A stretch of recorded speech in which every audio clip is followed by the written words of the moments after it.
Assalamualaikum warahmatullahi wabarakatuh.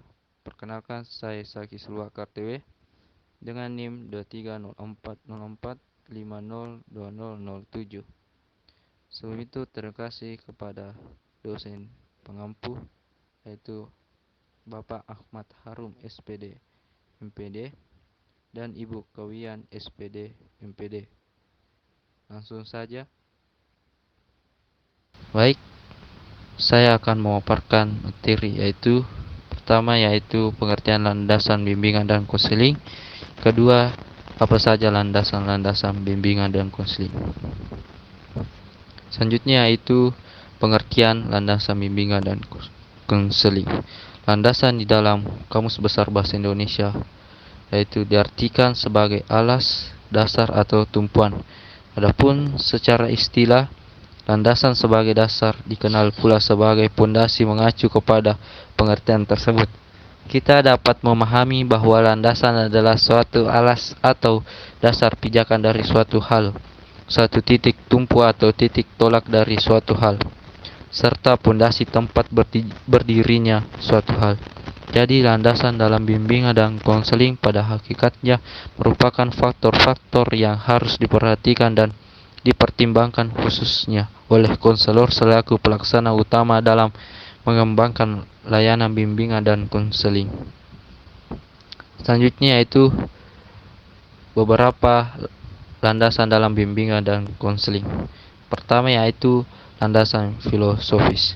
Filosofis berasal dari bahasa Yunani yaitu philos berarti cinta dan sophos berarti bijaksana.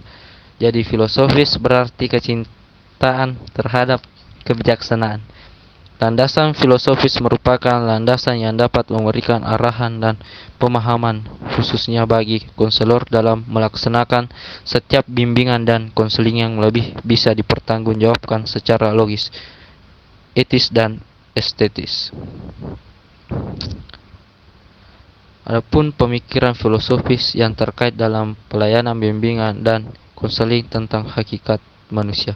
Pertama yaitu manusia adalah makhluk rasional yang mampu berpikir dan pergunakan ilmu untuk meningkatkan perkembangan dirinya. Kedua yaitu manusia dapat belajar mengatasi masalah-masalah yang dihadapinya. Ketiga yaitu manusia berusaha terus-menerus memperkembangkan dan menjadikan dirinya sendiri, khususnya melalui pendidikan. Keempat, yaitu manusia dilahirkan dengan potensi untuk menjadi baik dan buruk, dan hidup berarti upaya untuk mewujudkan kebaikan dan menghindarkan atau setidaknya mengontrol keburukan. Dan terakhir, yaitu manusia adalah makhluk yang tertinggi dan termulia derajatnya. Keberadaan manusia dilengkapi dengan 4 dimensi kemanusiaan atau dimensi keindividualan, kesosialan, kesusialaan, dan keberagaman. Selanjutnya yaitu landasan religius. Landasan religius bimbingan dan konseling di sekolah berfokus pada ajaran dan nilai-nilai agama dan dalam membantu peserta didik mengatasi masalah hidup dan memahami pandangan hidup sesuai agama yang dianut. Dalam bimbingan dan konseling di sekolah, guru BK bisa mempertimbangkan hal-hal pokok sebagai landasan religius seperti ajaran dan nilai-nilai agama, doa dan ibadah, teks kitab suci dan pemimpin spiritual. Guru BK juga harus memperlakukan peserta didik dengan hormat dan perhatikan hak-hak mereka untuk memilih dan menjalankan keyakinan agama mereka sendiri. Adapun landasan religius bagi layanan bimbingan konseling setidaknya ditekankan pada 3 hal pokok, yaitu pertama, meyakinkan bahwa manusia dan seluruh alam semesta adalah makhluk Allah Subhanahu wa taala. Kedua, sikap yang mendorong perkembangan dan kehidupan manusia berjalan ke arah dan sesuai dengan kaidah-kaidah agama. Dan terakhir yaitu upaya memungkinkan berkembang dan dimanfaatkannya secara optimal suasana dan perangkat daya atau termasuk ilmu pengetahuan dan teknologi serta kemasyarakatan yang sesuai dan meneguhkan kehidupan beragama untuk membantu perkembangan dan pemecahan masalah hidup. Yang ketiga yaitu landasan psikologis. Landasan psikologis adalah landasan yang digunakan untuk mengetahui tentang kepribadian seseorang yang menjadi klien. Artinya, landasan psikologis ini memberikan pemahaman bagi konselor tentang perilaku individu yang menjadi sasaran layanan atau kepentingan bimbingan dan konseling.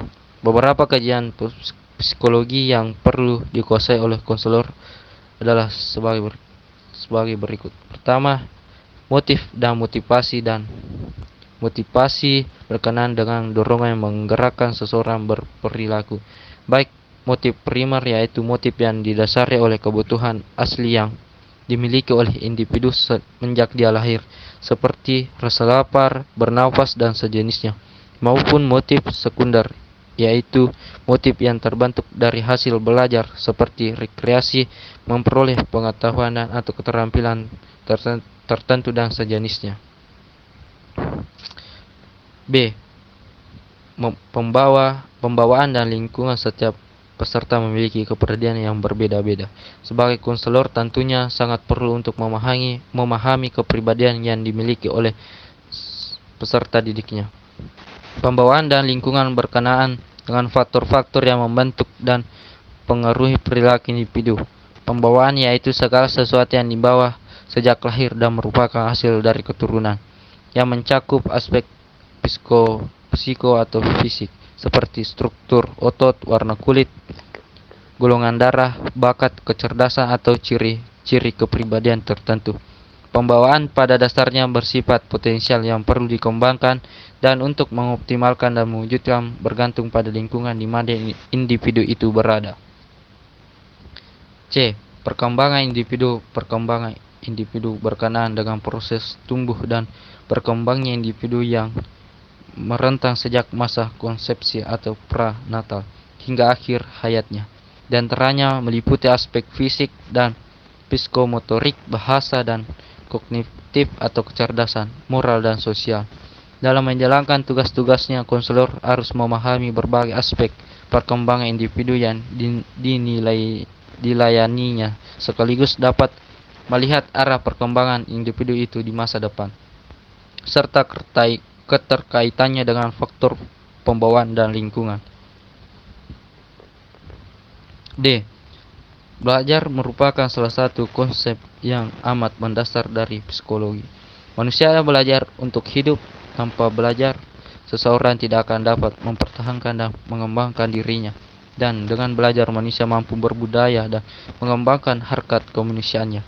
Inti perbuatan belajar adalah upaya untuk menguasai sesuatu yang baru dengan memanfaatkan yang sudah ada pada diri individu.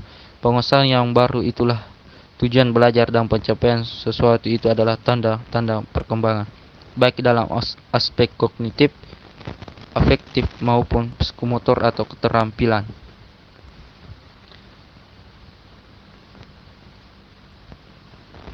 Yang terakhir yaitu kepribadian dalam suatu penelitian kepustakaan yang dilakukan oleh Alport atau Kelvin S. Hall dan Garner Lindsay 2005 menemukan hampir 50 definisi tentang kepribadian yang berbeda.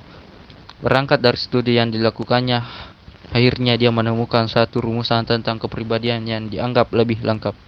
Menurut pendapat dia bahwa kepribadian adalah organisasi dinamis dalam diri individu sebagai sistem psikofisik yang tujuh menentukan caranya yang unik dalam menyesuaikan diri terhadap lingkungannya. Artinya, setiap peserta didik memiliki kepribadian yang berbeda-beda. Sebagai konselor tentunya sangat perlu untuk memahami kepribadian yang dimiliki oleh peserta didiknya. Hal ini juga tentunya untuk memperlancar proses layanan bimbingan dan konseling. Keempat, yaitu landasan sosial budaya, merupakan landasan yang dapat memberikan pemahaman kepada konselor tentang dimensi kesosialan dan dimensi kebudayaan sebagai faktor yang mempengaruhi terhadap perilaku individu. Seorang individu pada dasarnya merupakan produk lingkungan sosial atau budaya di mana ia hidup. Sejak lahirnya ia sudah dididik dan dibelajarkan untuk mengembangkan pola-pola perilaku sejalan dengan tuntutan sosial budaya yang ada di sekitarnya. Kegagalan dalam memenuhi tuntutan sosial budaya dapat mengakibatkan tersingkir dari lingkungannya. Kelima yaitu landasan ilmiah dan teknologis. Layanan bimbingan dan konseling merupakan kegiatan profesional yang memiliki dasar keilmuan baik yang menyangkut teori maupun praktis. Pengetahuan tentang bimbingan dan konseling disusun secara logis dan sistematis dengan menggunakan berbagai metode seperti pengamatan, wawancara, analisis dokumen, prosedur tes, inventory atau analisis laboratoris yang dituangkan dalam bentuk penelitian, buku teks berperan, buku teks dan tulisan-tulisan ilmiah lainnya. Dengan adanya ilmiah dan teknologi ini, konselor berperan pula sebagai ilmuwan sebagaimana dikemukakan oleh McDaniel atau dalam Retno 2003. Sebagai ilmuwan, konselor harus mampu mengembangkan pengetahuan dan teori tentang bimbingan dan konseling, baik berdasarkan hasil pemikiran maupun melalui bentuk kegiatan penelitian. Jadi, bimbingan dan konseling ilmu yang multiferensial, menerima sumbangan dari ilmu-ilmu lain dan teknologi. Sedangkan penelitian dalam bimbingan dan konseling memberikan masukan penting bagi pengembangan keilmuan bimbingan konseling.